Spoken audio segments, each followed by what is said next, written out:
Cultivating Authentic Universal Energy podcast. Join us, Lisa, Miliaresis, and Michele Belcastro, as we dive into the vibrant world of energy, intuition, and spirit. Our journey through mediumship, psychic insights, Reiki, and the magic of crystals is not just about exploring the unseen. It's about connecting deeply with the universe and ourselves. Lisa is a seasoned medium and author, and she brings the wisdom of her books, being light-driven and spiritual guidance, trusting the voice within, to life. She teaches us to embrace our intuition safely and joyfully. Michele, a sensitive intuitive, and the soul behind the Violet Butterfly Metaphysical Healing Center, shares her journey from her spiritual awakening to creating a sanctuary for others to discover and nurture their spiritual gifts. Together, we're more than just co-hosts. We're guides on this adventure into universal energy, sharing our experiences and the transformative power it holds.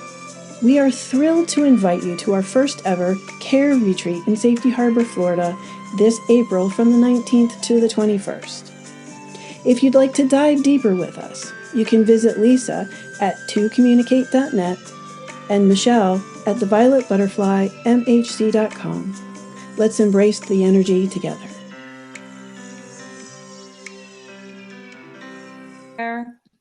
Hello, how are you? I'm good. How are you? Doing good.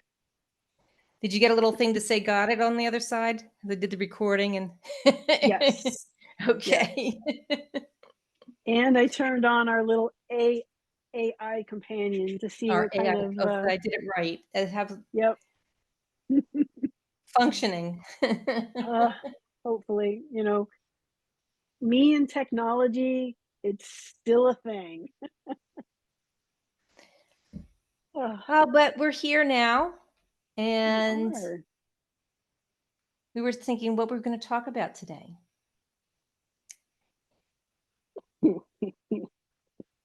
Yes. And then we started to talk about we always have conversations before we hit record. Always. And we're always talking about things going on in our lives and, moving through technology issues, as Michelle's been talking about. And she's in her different space now because she's moving to her online space. And now you have to find your feet again, kind of speak, right? Absolutely. Yeah. I've gone from a serious amount of structure, almost over structure, to not much structure at all. And it's kind of, knocked me a little bit off balance. It gives me good things to look at, though. Right.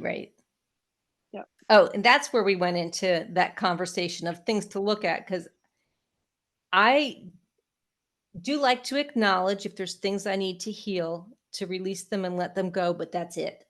I don't want to stay there. And that's where we started that conversation.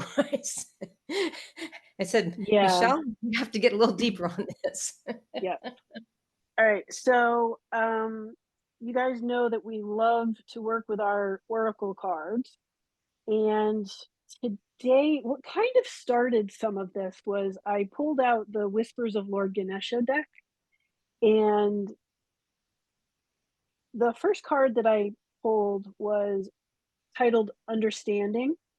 And it is this beautiful picture of an elephant eye. And, Lisa and I continuously talk about self-awareness. There has to be a certain level of self-awareness for us to continue to grow, to do the work that we do. And there's there's something about this card that is asking us to be aware, to look at the habitual patterns in our life, but to do it with a certain amount of compassion, right? I mean, you look at an animal's eye, and unless there's something that traumatic that's happened, there's no judgment there. It's a witness. Mother Nature at its best. Exactly. So we were talking about the idea of dun dun dun shadow work. Lisa's and favorite. I'm like, no, thank label. you. Okay, but you also said why you don't like the label. So share that, please. I'm No judgment. focusing I'm focusing on where I am today and where I want to be, basically, keeping it up to my finding joy constantly. However, there's things that, as you've pointed out, through domestication in our past, or in this current lifetime or in previous lifetime, that we need to release and let go. I'm okay to find it, to focus on it enough to let it go, but I don't want to dwell on it. And so many people that I know love to revisit it. They want to dwell on it. They want to rehash it. They want to look at every little item of it. And then they want to analyze it. And I think they're just ingraining it more into their being than releasing it. So, in my opinion and in my practice, that's what I do. And I've been fortunate enough through meditation and working with guides. And I think that if that is access to you, they're super at it. They would bring awareness to me by giving me one word and then making me look within and then giving me the understanding of what it means to let it go. So to me, that's my therapy. That's what I do through meditation and working with guides. But I don't put, every time Michele says, "Oh, we're going to do some shadow work," I'm like, nope, nope, nope, nope. No, not doing it. Do not call on me. Not it. Share, Lisa. I'm like, nope, nope, nope, nope. Well, we're all different, and there are times when we're looking at aspects of ourselves that don't necessarily serve us. We do. There are some of us like me that I'm equally left brain as I am right brain.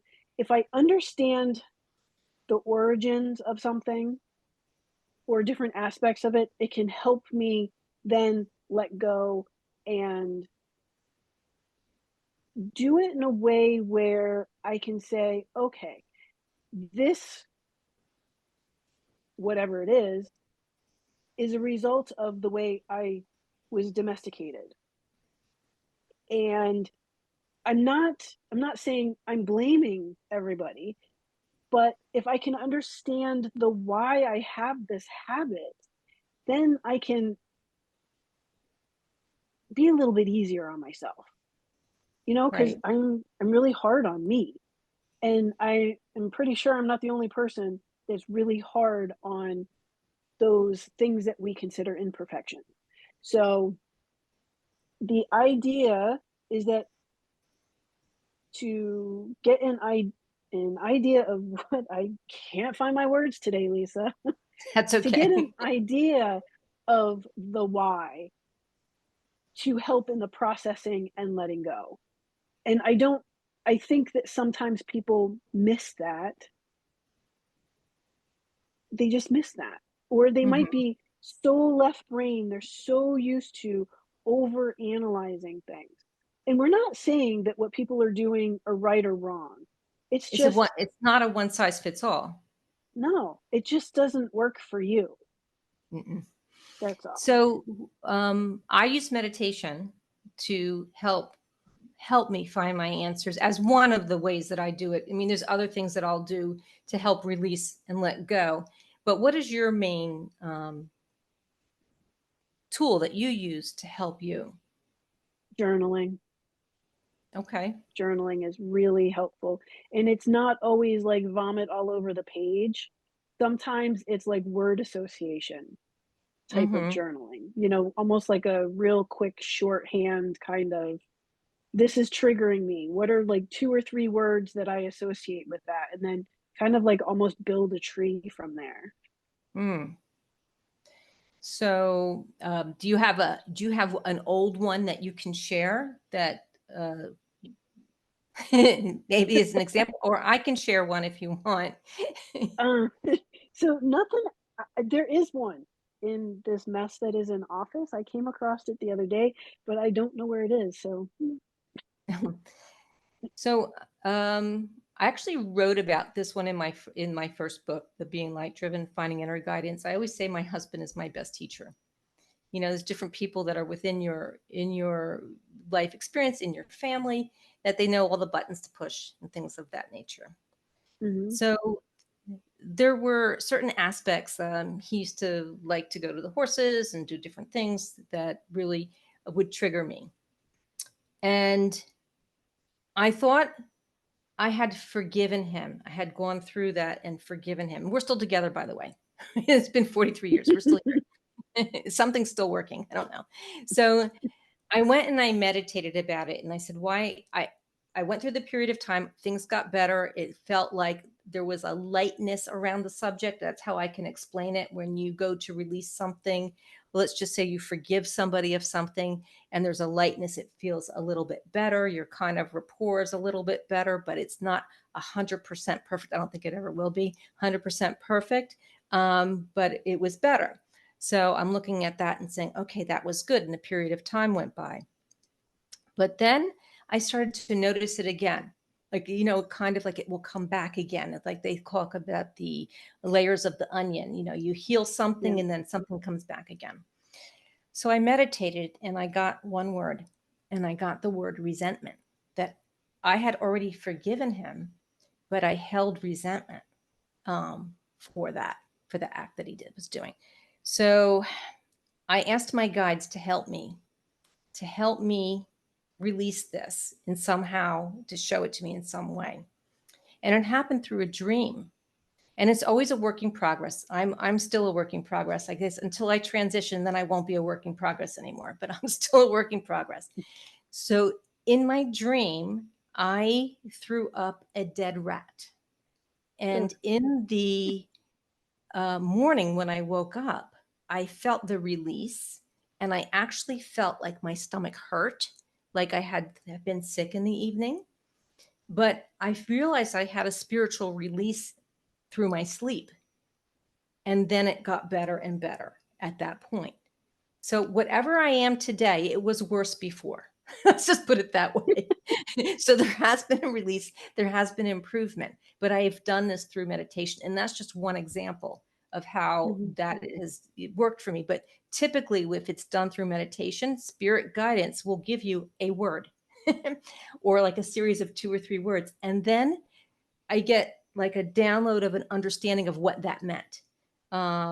So if you are on the path that I'm on, and that's a go-to for you, I find them to be, you have to ask them first. But once you ask, you will receive it. But just be careful how you receive it. You might throw up a dead rat. So it's like, but thankfully in my sleep. Yeah, right. Ugh. But see, I want to be one and done like that. I don't want to have to revisit it and go over it and over and over again. However, in Right. life, you still have things that resurface again from the old that you're always dealing with. But I think that's no matter what modality you use to be aware. Mm-hmm. Well, and it's really helpful if you have someone that you trust that you can even talk about this stuff with. Whatever it is, whether it's a therapist who can help you through it or a really good friend. Right. That's true. We don't have to do everything that we do by ourselves. It doesn't make us any stronger, doesn't make us any weaker, but we don't have to do any of this work alone. It's nice to have a human friend. So this kind of leads us to the next card that I pulled, and it was funny because before we were actually recording, Lisa had said something to me about the skill sets that I have. Mm, I don't know exactly how you said it, but you likened I me unto a peacock, Because right? what I saw in you was we were talking about services, and I saw the array of the feathers with different colors, and each color was a different service that you could provide. And I said you were like a peacock. So this beautiful card right here is called Healing, and it is Ganesha on a peacock. And the cool thing about this card is that it's talking about taking responsibility for your own well-being on the earth, and your own self-empowerment, that you can see yourself as complete, healthy, and whole. Um, you know, take matters into your own hands. You're capable of that, whether it's health or relationships, without blame, with integrity and grace. So, this whole idea of looking at things that could be improved in our life, we have the responsibility of looking at them, of doing the things that can help us restore balance to ourselves, health and well being to ourselves. Um, yeah, like a more authentic way of living, to find that joy. When you look Right. at these icky things and you can release them, that's like letting go of a cinder block that you're pulling behind you. Yes, it is. I think in the past I've had many cinder blocks I've had to release, but as we all may have. But I think what is helpful is to be able to look at them from another perspective, almost as if you were out of body, looking from the higher perspective, looking down at all the little players and all the little interactions. I mean, that's that's how I work. I'm sorry, I get this picture of this poor little Michelle with a whole line of cinder blocks. Pulling them, Let right? go. Yes. Time to let go. Yeah. Well, and who knows? Maybe that's exactly the perspective someone needs. Like, do I really need to be hauling all of this crap around? It's hard. It's That's exhausting like me. that's the vision of the Christmas Carol, Ebenezer Scrooge was Yep. Yep. Going around and all the seeing things chains. from a different perspective. Yeah.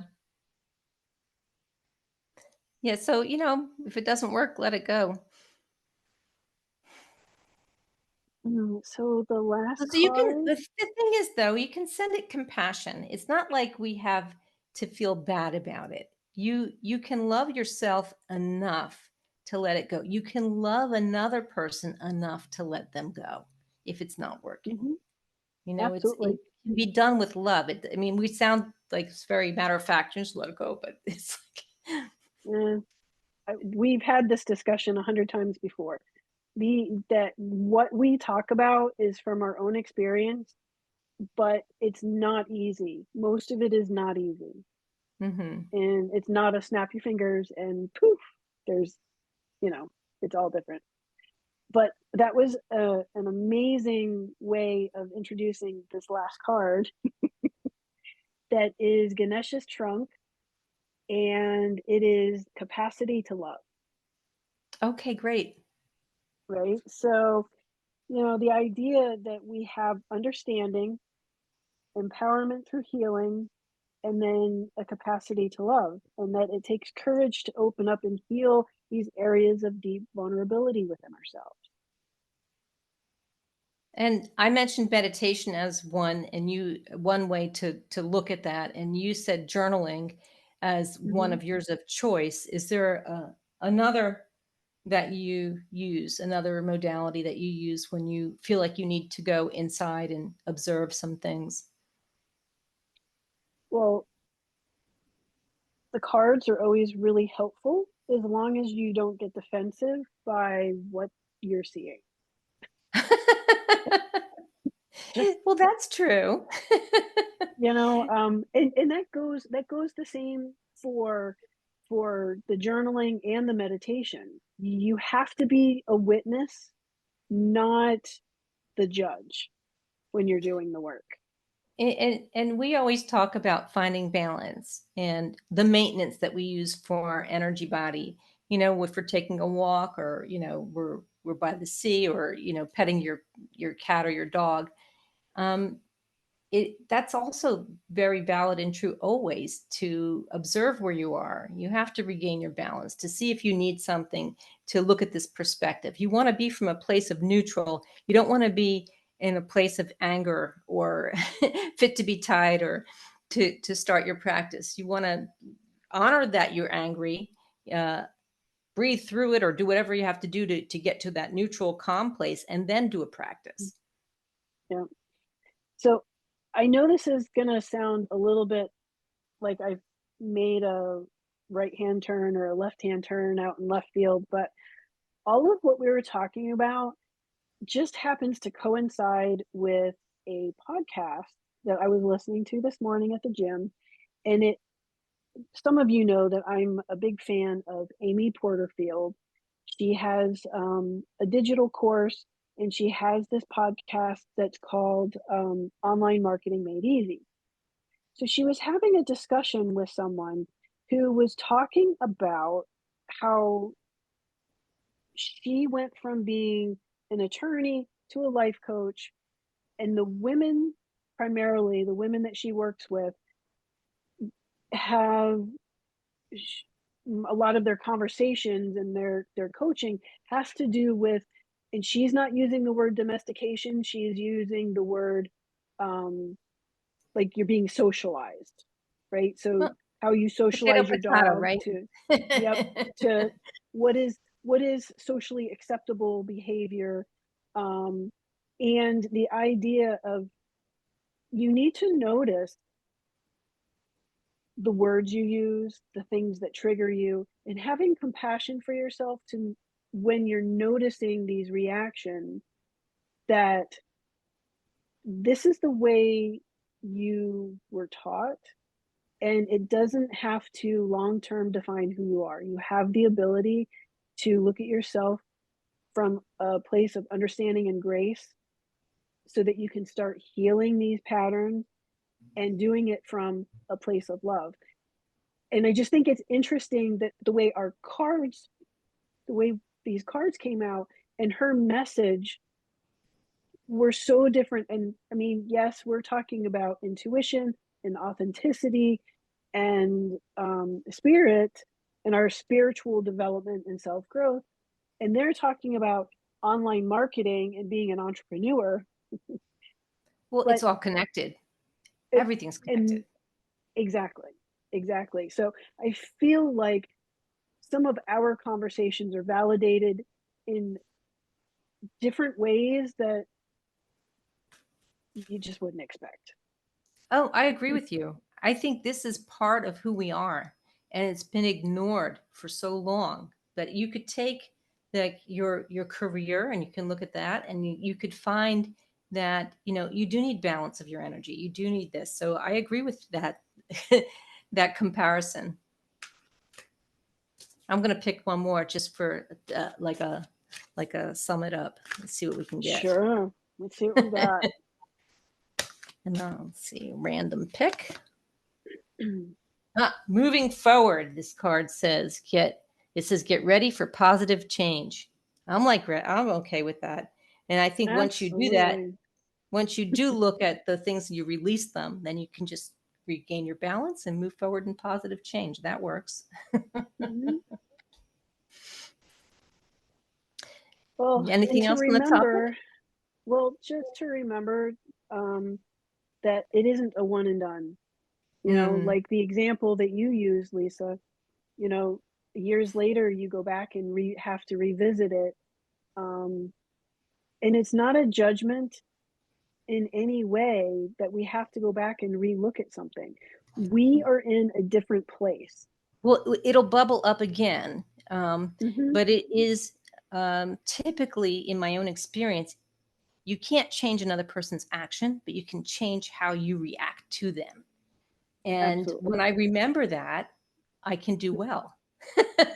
So things will come back and resurface, and then you just, you handle them easier and easier and easier, as you learn to grow and evolve and look at the gifts within the experience to see how you've changed, how you can develop, things of that nature. Awesome. All right.